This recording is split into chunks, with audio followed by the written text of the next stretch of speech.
Bwana Yesu asifiwe. Karibu katika ibada ya asubuhi ya Anza Siku na Bwana inayokuja kwako na mimi Pastor Miamba, na tunamshukuru Mungu sana kwa ajili ya siku ya leo. Ni Jumatatu njema kabisa ambayo Bwana ameifanya, na tunajua siku iwayo yote inaamrishwa na ulimwengu wa roho na inamaliziwa na ulimwengu wa roho. Ukiona kuna jambo lolote linaendelea, ujue limeanzia rohoni, halijaanzia kwenye mwili ambapo nalisikia huko. Na tunaona ya kwamba Mungu anapoifanya Jumatatu yake kuwa njema, tunajiweka wakfu kwa ajili ya wiki nzima, ya kwamba Mungu akatubariki, akatuinue, wiki hii ikawe ni wiki ya neema na kibali kutoka kwa Bwana. Tunapojiweka wakfu kwa Mungu wetu, tunataka tukatembee kwenye upendeleo wa Mungu katika wiki hii. Tunajua yapo mambo mengi ambayo Mungu ameandaa kwa ajili yetu, na yale mambo yapo katika ulimwengu wa roho, yameratibishwa katika ulimwengu wa roho. Kwa tunahitaji, tunapomwomba Bwana kujiweka wakfu, yale mambo yote yaliyoratibishwa katika ulimwengu wa roho yatujilie katika ulimwengu wa mwili, tukaanze kuona neema katika ulimwengu wa mwili. Tunajiweka wakfu wiki nzima, iwe ni wiki ya baraka, iwe ni wiki ya neema. Nataka nikukumbushe tu ya kwamba mambo mengi ama mambo yote yanaratibishwa katika ulimwengu wa roho, na unakuta adui anaipanga wiki ya kwamba huyu mtu aende vipi. Jumatatu awekwe hofu, Jumanne awekwe hiki, Jumatano awekwe hiki. Ni plani katika ulimwengu wa roho adui anaziweka, lakini katika ulimwengu wa roho huo Mungu ameweka plani zake ya kwamba huyu mtu abarikiwe kwa staili hii, Jumatatu mbariki hivi, Jumanne hivi. Kwa hiyo katika ulimwengu wa roho ndiko tunakotengeneza ulimwengu wa mwili tunaouona ama tunaoishi. Kwa hiyo tunapoenda kujiweka wakfu kwa Bwana, tunataka Mungu aende akatubariki katika baraka zake. Biblia inaeleza katika kitabu cha Kutoka sura 32, maandiko yanasema ule mstari wa 29, Mungu akasema, jiwekeni wakfu kwa Bwana leo, naam kila mtu juu ya mwanawe na juu ya ndugu yake, ili awape baraka leo. Zipo baraka ambazo Mungu anaziamrisha kila siku, na ndio maana anasema awape baraka leo, kwa maana zipo za leo, kesho, kila siku imebeba baraka zake.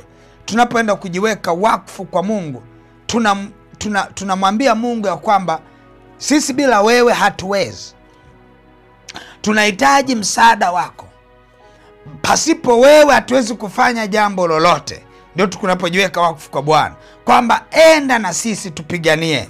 Tunajiweka wakfu kwa Mungu wetu. Lakini pia tunamwambia shetani ya kwamba sisi sio wa kwako. Mahali popote akapata kupanda pando lolote juu ya maisha yetu, sisi ni wa Bwana. Lakini bahati nzuri sana, hatuhitaji sana kujieleza kwa shetani, kwa sababu anapokuja kutuangalia hivi, anaiona alama katika ulimwengu wa roho ya kujiweka wakfu kwa Bwana. Anaiona alama katika ulimwengu wa roho ya kwamba tunalindwa na Bwana.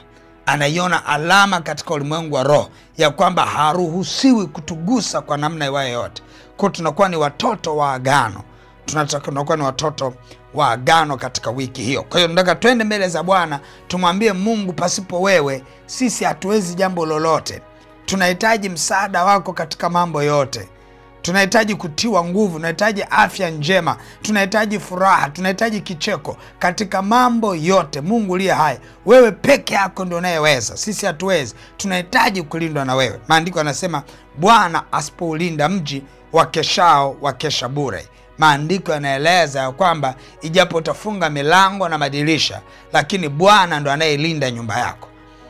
Ujapojitetea kwa kujihami na kuweka fence na security zote, Bwana ndo anayetulinda. Tunalindwa na Mungu wetu. Kwa tunapoenda kujiweka wakfu kwa Bwana, tunaenda kudeclare katika ulimwengu wa roho, tunatangaza katika ulimwengu wa roho ya kwamba sisi ni wa Bwana, sisi tunalindwa na Bwana, sisi tunatetewa na Bwana, msaada wetu watoka kwa Bwana. Adui anaona ile alama katika ulimwengu wa roho, ni alama ambayo inaonekana. Shetani akija akitaka kupanda uharibifu, akitaka kupanda magonjwa, akitaka kupanda stress mbalimbali, akitaka kupanda uharibifu katika uchumi, anataka kuigusa ndoa yako, anakutana na agano, anakutana na makubaliano ya kwamba hawa wote wanalindwa na Bwana. Huwezi gusa chochote. Na muda mwingine unakuta wewe ndio umejiweka wakfu kwa Bwana, lakini Mungu anaenda kuwalinda hadi watoto wako, anaenda kulinda mali zako, kwa sababu hata ukifika sehemu kipaki gari, magari yanaweza yakawa yanafanana, lakini mtu akija anauliza mwenye gari hili ni nani? Hata shuleni wanafunzi wote wanafanana, lakini anauliza mwenye mtoto huyu ni nani? Address ya yule mtoto ni mtoto wa Pastor Miamba. Haya, huyu Pastor Miamba amejiweka wakfu kwa Bwana. Ndio, amejiweka wakfu kwa Bwana, basi na mtoto wake analindwa. Huyu ni mtoto wa nani? Utataja jina lako. Amejiweka wakfu kwa Bwana, ndio, basi na mtoto wake analindwa. Hii mali ni ya nani? Ni ya mtu fulani. Amejiweka wakfu kwa Bwana, ndio, basi mali zake zinalindwa. Kwa unajikuta hakuna namna adui anaweza akapenya, hakuna namna shetani anaweza akachezea maisha ya mtu aliyejiweka wakfu. Na ndio maana shetani muda wote anapambana sana. Maana maandiko yanasema watu wangu wanaangamia kwa kukosa maarifa. Shetani anapambana sana watu wasijiweke wakfu kwa Bwana, ili awe na uwezo wa kuwagusa na kuwafanya anachotaka kuwafanya. Au anapambana sana watu fulani wasielewe hivi kujiweka wakfu kwa Bwana ina maana gani, kuna umuhimu gani. Yaani anapambana sana ili watu wasielewe.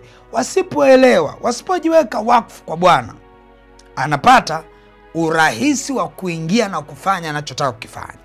Unapojiweka wakfu kwa Bwana, anashindwa, kwa sababu wewe unakuwa sio yule. Yani mnatembea wengi, lakini muonekano ni tofauti katika ulimwengu wa roho. Ni kama vile tunapokuwa tunafanya meza ya Bwana, cha kwanza lazima tugeuze ule mkate kuwa mwili wa Kristo, tugeuze na ile tunda la mzabibu kuwa damu ya Yesu.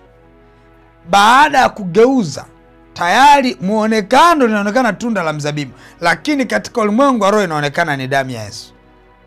Muonekano unaonekana kama ni mkate, katika ulimwengu wa roho unaonekana ni mwili wa Kristo. Shetani akija pia akiangalia, anakuta the same, anaona damu ya Yesu, anaona mwili wa Kristo, anashindwa kuvigusa. Vile vingine vilivyobakia, tunda lingine la mzabibu lilobakia, linaonekana ni tunda la mzabibu, kwa sababu halijawekwa wakfu kwa damu ya Yesu. Kwa hata wewe unaweza kuonekana kawaida kama hujajiweka wakfu. Ukishajiweka wakfu, huwezi kuwa kawaida, huwezi kuwa kawaida. Kwa hiyo tunaenda kujiweka wakfu kwa Bwana. Bwana atulinde, Bwana atutetee. Roho za uharibifu zijapotaka kusogea, roho za mauti zijapotaka kusogea, uharibifu wa kila aina zijapotaka kusogea, ukemewe na Bwana, kwa maana tumejiweka wakfu kwake. Nataka twende mbele za Bwana, tujiweke wakfu kwa Bwana kwa maombi haya. Baba mtakatifu, katika jina la Yesu Kristo wa Nazareth, Mungu aliye hai, ninakushukuru sana kwa rehema nyingi na neema. Asante kwa mkono wako, asante kwa uwepo wako. Tunakushukuru kwa ajili ya Jumatatu njema ambao Mungu umeifanya. Tunakushukuru kwa ajili ya uwepo wako ambao unashuka kuwaweka wakfu watu wako. Mungu aliye hai, kwamba watu wako hawataonewa, watu wako hawatatumika na giza, watu wako hawatatumikishwa na kuonewa na nguvu za uharibifu. Watu wako hawatatembea kwenye hofu yoyote, watu wako hawatatembea kwenye magonjwa yoyote, watu wako hawatatembea kwenye msongo wa mawazo yoyote, watu wako hawatatembea kwenye spiritual attacks, uvamizi wao wote wa kiroho. Watu wako wakatembee kwenye neema. Ninaenda kinyume na nguvu za giza na roho za kuzimu. Nabatilisha mipango yote ya nguvu za giza inayowafuatilia watu, inayowazuia watu wasijiweke wakfu kwako Bwana, inayowazuia watu wasikae chini ya uvuli wako. Watu ambao wengine ambao watakataa, watasema sisi hatupo tayari kujiweka wakfu kwa Mungu wetu, kwa Mungu. Tupo tayari kutembea kwa akili zetu. Mungu aliye hai, ni mipango ya nguvu za giza inayotoa ufahamu wa uharibifu na udanganyifu katika fikra za watu. Ninazivunja hila zote za adui zinazozuia watu kusimama na kujiweka wakfu kwa Mungu. Ninaenda kinyume na hila zote za nguvu za giza. Nabatilisha mipango yote kwa jina la Yesu na kwa damu ya mwana kondoo. Baba, ninaomba na iwe nuru, na iwe nuru katika jina la Yesu. Na iwe nuru wiki nzima. Tutembee kwenye nuru yako, tutembee kwenye upendeleo wako, tutembee kwenye uzima, kwenye ulinzi, kwenye afya, kwa jina la Yesu Kristo wa Nazareth. Mungu aliye hai, Baba, tunajiweka wakfu katika jina la Yesu. Adui hatapata nafasi ya kutusogelea. Tunajiweka wakfu kwako Mungu wa kweli. Adui hatapata nafasi ya kumtaja jina awaye yote ananisikia na kuniangalia wakati huu. Mungu aliye hai, ninaomba katika jina la Yesu, weka wakfu wako Mungu aliye hai. Tunapojiweka wakfu kwako Mfalme, watoto wako, mali zao, watoto wao, ndoa zao, fedha zao zilindwe na we Mungu wa kweli katika jina la Yesu. Adui hatapata nafasi. Tunamzuia adui, tunaifunga milango yote ya uharibifu, tunafunga visasi vyote vya nguvu za giza, tunafunga uharibifu wote nguvu za giza kwa jina la Yesu na kwa damu ya mwana kondoo. Baba, asante kwa mafuta yako, asante kwa nguvu zako. Sifa na heshima vyote ni vya kwako. Tunajiweka wakfu katika jina la Baba na la Mwana na la Roho Mtakatifu. Amen, amen, amen. Mungu wangu akubariki sana. Basi kwa maombi haya umejiweka wakfu, na tunaenda kuikamilisha ibada hii ya kujiweka wakfu kwa kuziachilia sadaka zetu. Tutaachilia sadaka zetu kwenye ile lipa namba M-Pesa ambayo ni 577876 au namba za mawasiliano 0713842123 au 0744982517. Mungu wangu akubariki na uwe na wakati mwema. Amen.